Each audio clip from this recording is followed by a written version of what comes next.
Hi, everybody. This is Greg Prickrell. I'm one of the co-founders of Career.pm. And today it is my distinct pleasure to be speaking with Philip Hubertus. And I will let him introduce himself. But what we are going to talk about today is interviewing. And Philip is a product leader, I think a great product leader. He has done at least his share of interviewing over the years, and the idea is to just kind of get you inside the head of somebody that's interviewing to help you prepare for your interviews. Just like with a customer for your product, understanding what motivates them and how they think is important. So welcome, Philip. Thanks, Greg. Do you want to just give a quick introduction about who you are and what you do? Yeah, thanks for having me on your session today. Yeah, my name is Philip Hubertus. I'm a product manager at a technology company now for over 14 years or 15 years maybe. The company is called Here Technologies. We're basically providing a platform that manages data for the car industry, for the automotive industry, where we provide a digital map that does everything from navigation to driving assistance systems to now actually being the reference layer for autonomous driving. But our platform also serves enterprise markets, logistics companies, social media companies, and everything that needs location as a factor or as a data point for creating some smart applications. So you do B2B and B2C, but probably a little more B2B, right? Yeah, so our company is a B2B company, so most people have not heard of Here Technologies at all. Yeah, so mainly... But if they drive a car, especially a German yeah. car, there's probably a pretty good chance that you've somehow used some Here data. Yeah, we are serving about 4 or 5 vehicles in Europe and North America with our map.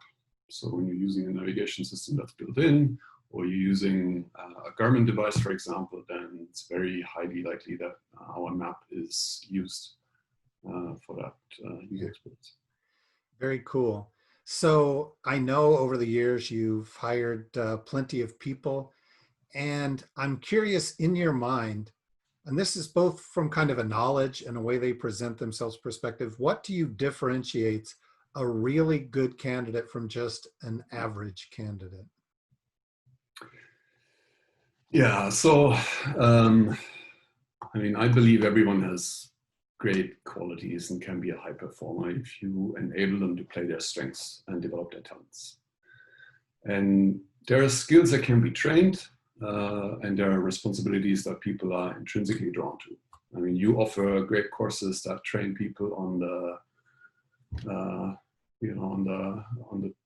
ways of building a product definition, of defining a problem statement, of building a roadmap, of all the orchestration that needs to happen. So these are things that can be learned, but you really need to hire someone for the job that you need to get done. And I believe for that, you need to understand what kind of a role you are hiring for. So I've hired people into product management roles, but also into project manager roles, product owner, technical product managers, product analysts, and a few other roles.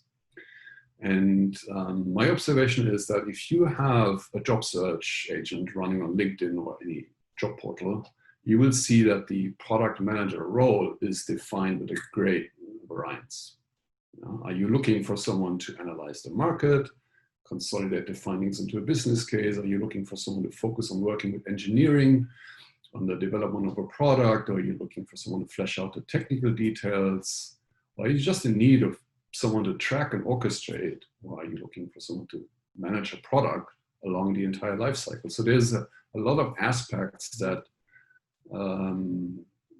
that can make up that role, or that can be a focus of the role. And if you're hiring someone, you need to make up your mind of what your need is, and whether that can be someone that is focusing on one aspect and then you grow them, or whether you need someone who has a lot of experience already and can look at this with a broader perspective, right? So if I look at a candidate's CV and I see what they've worked on so far, that doesn't really tell me anything about their talent or whether they actually like that role, right? So one of my favorite questions in interviews is actually, when are your happy moments at work? You know, when does time fly for you? Or when are you in the flow?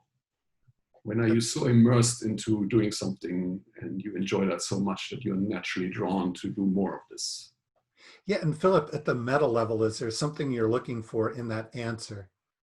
Like, I'm Yeah, I sure mean, everybody has something different that, you know, they yeah, could talk to, but at the meta level, what are you trying to get out of that question? yeah. So, you know, that question may sound a bit esoteric, but when you get candidates to talk about this, you can better understand their fit to the role. So if you have someone that says, oh, you know, I really like to work with engineering in a tech company and working on the backlog and seeing stuff moving from conception to execution, then maybe that person is a great product owner, but they may not be so interested in understanding the business case, or not understanding, like Mm, building the business mhm, case mhm. and looking at how can this be successful in 3 to 4 years. I mean, depending on how long your product life cycle is. Mhm. I personally have someone on my team who said to me, look, I'm really, what I really love doing is evolving a product, like taking it from a basic set of features and then building it out into, you know, we do worldwide coverage nearly. And so bringing it to new markets, understanding the specifics of a particular market, because a navigation map in Germany just is different than one in Chile or one Mhm. in Vietnam, right? So So cool. Yeah, I guess that gives you some insight into how they see themselves and their priorities. yeah, And what I take away from that, Philip, tell me if I understood this correctly, is like you are really hiring for a specific position. So somebody probably shouldn't go in there trying to just demonstrate that they're a great general product manager. They should understand that specific position and probably work on kind of positioning their experience, their answers, and so forth, really focused on that opportunity. yeah. Yeah, because usually the job specs are written in a fairly broad way. Mm-hmm. So I've had a lot of people applying to a product manager role that came from very different backgrounds and very different experience levels. And so what I try and find out is, yeah, so what have they done in the past and did they like that? I mean, did they enjoy doing that? What's the kind of area they're drawn to? As I said before, like Mm-hmm. if I need someone who I'm really looking forward to take full responsibility and run with a product, like taking it through the entire life cycle, then a person who is enjoying doing very detailed work with a technical team is not the right candidate. Yeah, makes So sense. if you're interviewing for a role, it's worth to find out what the hiring manager's real problem is. Where is the company with their product? Are they Yeah, trying to establish it? Is it something that needs to get involved? yeah. Where are they in the industry? Yeah, Where so is I see that generally that there is this focus on how to answer different types of questions and maybe not enough focus on really trying to get inside the head of who's interviewing you, just like a prospect or a customer, yeah. understanding what their needs are and really tailoring your answer to kind of match up with the position. That's really cool. I'm wondering, when you interview somebody, are there certain red flags that you look for? What are the things that give you pause or maybe make you nervous about a candidate? Um, in product management, a lot of what you do is orchestration and communication. So if you hire someone who is not good at communicating, then Mm, you may end up having to somehow buffer for that person, right? Or sure. be a proxy for that piece, and that can that can become an issue because in today's world, unfortunately, you need to be a bit pushy. You need to be communicative. You Sure. need to, you're a stakeholder. You need to hold on to that stake, literally, and defend your position and defend your product, and also try and understand the market and be flexible enough to adapt where needed, but stay firm where you need to stay firm. So I think that's a great point. Communication is absolutely critical. And obviously in the interview, I guess what I've seen people do is maybe get so nervous that they don't communicate. So people who are good communicators maybe get nervous and don't communicate the way they normally would. And that's probably a mistake. To an extent, be yourself, especially if you're an effective communicator, and just let that come across naturally. And one thing that I'm also very critical about is people who tend to be overly convinced that they can do anything, right? Like, oh yeah, I've done that. I can do that. Yeah, of course. I mean, that's exactly where you need to be open enough to say, well, I've not done that, but I think that's a skill that I can learn. Or I've had a similar challenge in the past, and here's how I tackled it. I mean, that's one thing that I'm really looking for and trying to bring out of people. Like, how did they deal with a certain situation in their experience so far? And it doesn't need to be the exact same situation, but if it's something that is along the same lines, then great, then talk about it and show the hiring manager how you approach a problem and what you learned from it. Was it a success or was it a failure? That's totally cool as well, because I mean, we're humans. We learn more from failures than we do from successes, I believe. So, so I had somebody, they wanted me to ask you kind of a specific question. I think it's interesting. And do you prefer problem solvers, or are you looking for somebody that has like this kind of product sense? Somebody who knows a lot about the product, or is it more important to you that at their core, they are a problem solver? Yeah.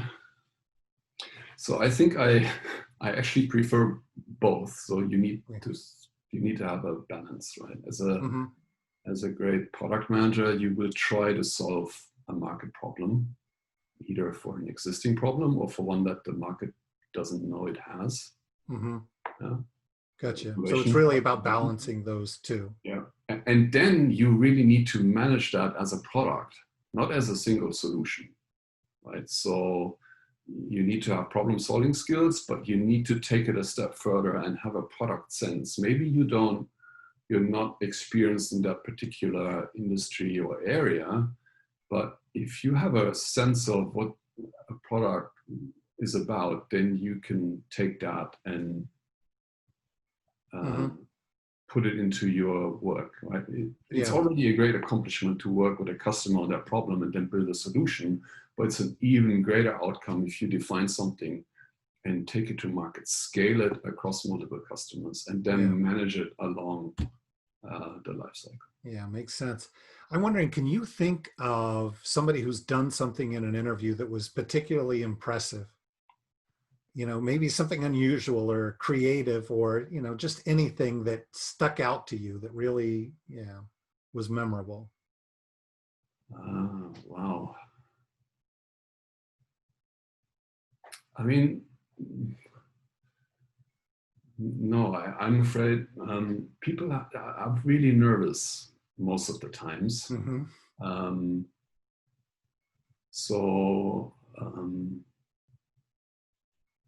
No, but what is quite telling sometimes is when I walk down to an interview and I look at the receptionist, she often already gives me an idea of how the person behaved when they came in. Yeah, that's interesting.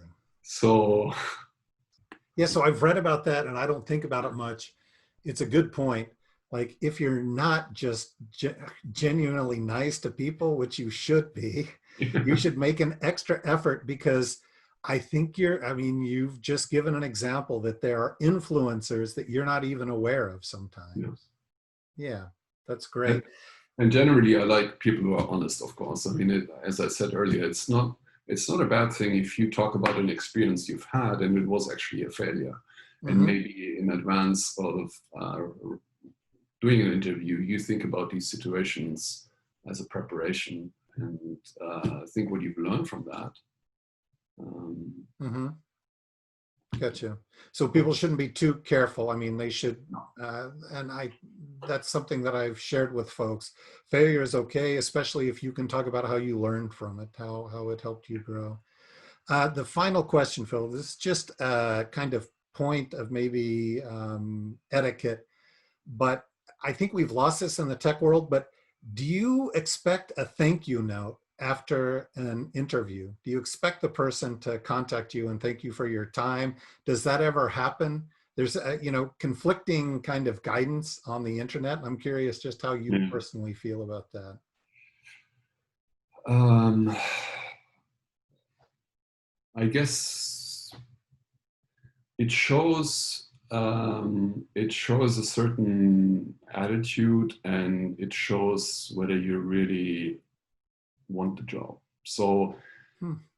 it also depends on the type of interview. So usually our HR team does the pre-screening, and then what we do is I do a first interview over a video platform. Mm-hmm. But when I bring people in, what I usually do is I show them around the office. I want them to see other people that work at our company. I want them to get a feel for the vibe. And I also give them my business card and I tell them, I know this is an exciting situation here. So if you drive home and you still have some questions, or there's something that you really want me to know about you and you did forget to mention it, here's my Mm-hmm. business Mm-hmm. card. Get in touch, let me know. So I give them the opportunity to come back.